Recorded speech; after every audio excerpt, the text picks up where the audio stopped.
ছুটির দিনের mini blog এসে গেছে মুসলি আর টক দই। আর কেলগসের এই মুসলিটা আমার ফেভারিট, এখন আমার এটাই ব্রেকফাস্ট হয়, দারুণ খেতে লাগে। তারপরে না মেথি দিয়ে নারকোল তেল ভালো করে গরম করে আজকে হেয়ারে অ্যাপ্লাই করেছিলাম।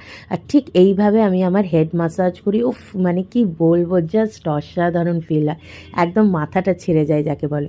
আর এখন তো সরস্বতী পুজো আসছে, ঘরে কিন্তু খুব ইজি প্রসেসে স্ক্রাবার বানাতে পারো। চালের গুঁড়ো, টক দই আর একটুখানি হলুদকে ড্রাই রোস্ট করে নেবে, আর তার সাথে সামান্য দুধ দেবে, ব্যাস পুরো স্কিনে অ্যাপ্লাই করে জল দিয়ে ধুয়ে নেবে।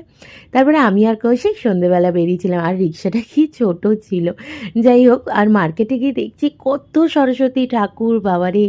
আর তার সাথে অ্যাকচুয়ালি মেনলি গেছিলাম, মা বলেছিল পারিনের জন্য একটা হলুদ রঙের পাঞ্জাবি কিনতে। জাস্ট এটাই একদম সিম্পল একটা দোকান থেকে কিনেছি, খুব একটা বেশি দাম নেয়নি, 425 টাকা মতো উইথ প্যান্ট। তো খুব ভালো ছিল। কেমন লাগলো জানিও, ভালো লাগলে